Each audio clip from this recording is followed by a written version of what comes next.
Ladies and gentlemen, every Thursday night since we've been went on the air. When did we go on the air, Paul? You know it as well as I do. The late 50s.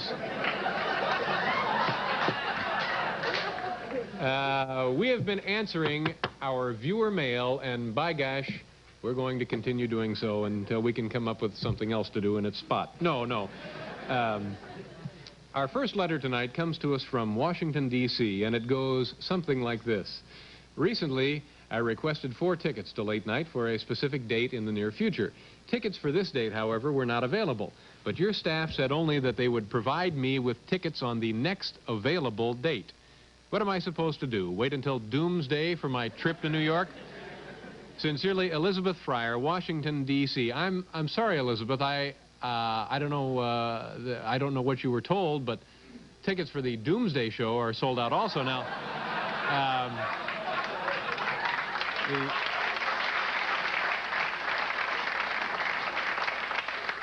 The Monday after Doomsday is available, and we'll have comedian Jay Leno and also Stupid Pet Trick. So why don't you try and come on that Monday after Doomsday?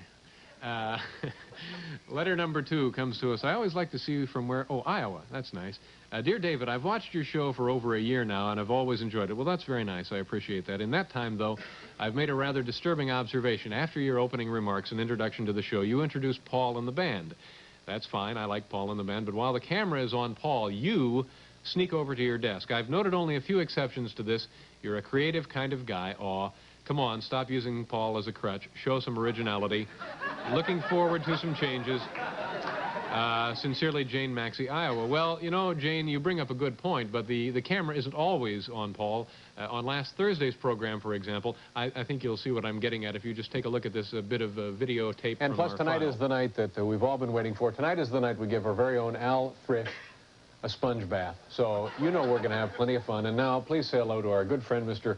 Paul Schaefer. Paul, nice to see you again tonight. How are things, sir? David, it's so nice to see you. Things are fabulous. Let me say, you know, I was thinking, and you don't in this business, you don't get really enough time to sit down and think, what with schedules being as nutty as they are, and you should know, David, your schedule is probably, you know, almost as wacky as my own, but the last time I had a minute, I sort of sat down and I said to myself, you know, it's funny, we, as performers, the world is our laboratory. And, that's great. It is. Don't you really think it is, David? Thank you very much, Paul. You picked up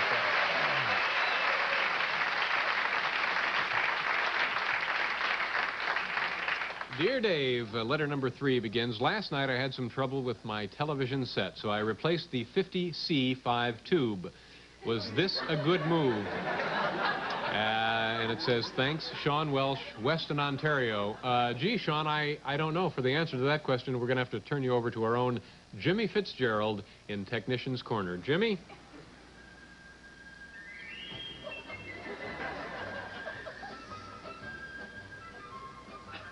Mr. Welch, I studied your letter with interest. As far as I'm concerned, the 50C5 tube you replaced is not the issue here. The issue is why you were poking around inside your TV. There should be a warning on the back of your set that says, no user serviceable parts inside. Now, unless you're a licensed repairman, you should have taken the set to a shop and had a professional replace the tube for you. The next time, if you wind up with a bad electrical shock, don't come crying to me. David? Thank you, Jimmy. Our own Jimmy Fitzgerald, a very bitter man, and who can blame him? Well, that brings us to letter number 4. Dear Dave, we're employed as counselors at a YMCA summer camp. Unfortunately, our curfew is 12 a.m. Central Standard Time. We would appreciate it if you would speak to our camp director, Ken Certain, to appeal for our extra half hour to watch your show.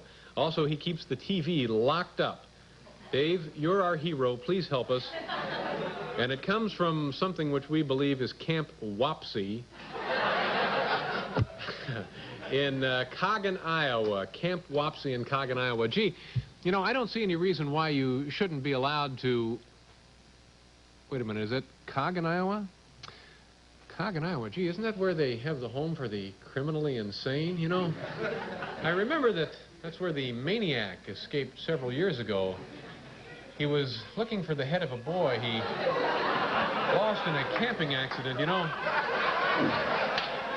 Some say that he still stalks the area summer nights around 12:30, chopping the heads off teenagers he finds, insanely trying to replace his own boy's head.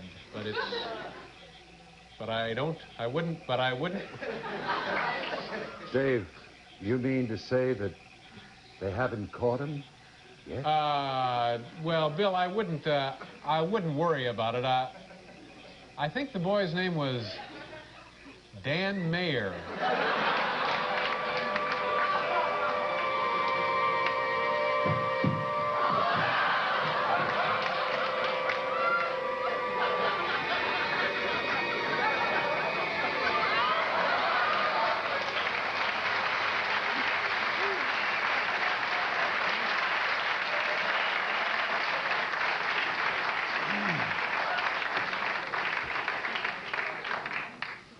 Yes, sir. You don't get this on cable, ladies and gentlemen.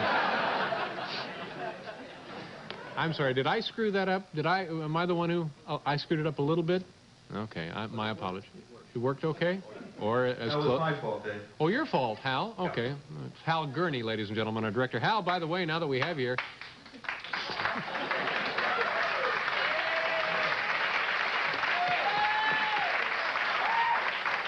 Hal, do you have any plans for the weekend you can share with us? What was that, Dave? Plans for the weekend, Hal. I'm going to a company picnic, Dave. Company picnic. Okay, fine. Thanks, Hal. Hal Gurney will be at the company picnic. The old motto, quit while you're ahead. Sometimes...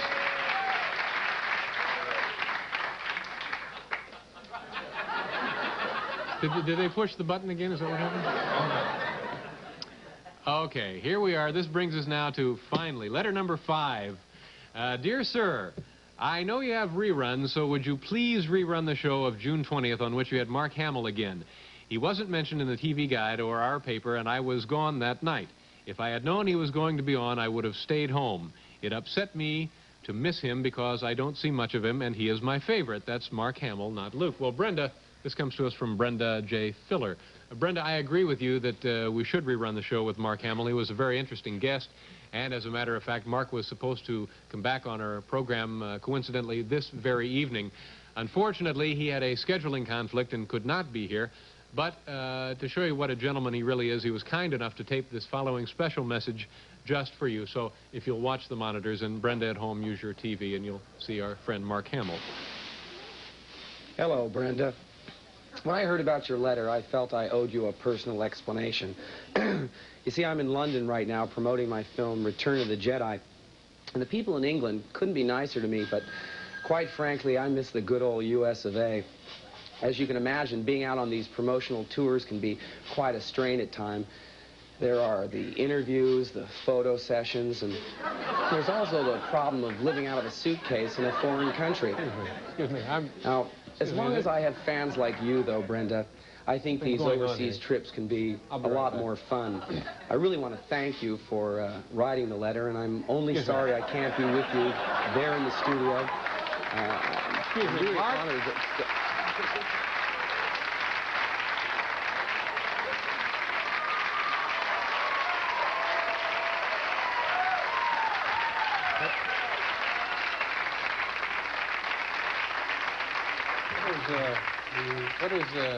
What is it? Gosh, David, I'm really embarrassed. I don't know what to say. You know, what happened was that 20th Century Fox told me they were going to send me to England on this promotional tour. For the movie. Yeah, for the movie. I got my bags all packed. My friends threw me this going-away party. And I get this phone call from the office saying that these English journalists don't want to interview me. They want to interview, like, the monsters and the puppets and the robots. I was so embarrassed. You know, what could I do? I decided... I checked into a hotel room and just tried to put one over on my friends, but shoot, this is really humiliating. I'm really sorry, but what can I say? Well, I guess I'm not so much mad as just disappointed. Are you? Yeah. Gee, I don't know what to say. I hope I can make it up to you. Well, no, that's all right. Listen, get a hold of yourself. Okay. You want some coffee or something? Oh, that would really hit the spot. Yeah, no, forget it. Really I mean, we all ashamed. make mistakes. Come on in here. We'll get I'm some sorry, coffee. everybody. No, take care of yourself. Okay. Don't worry. We'll be right back, folks. We have coffee. We have low-calorie beverages.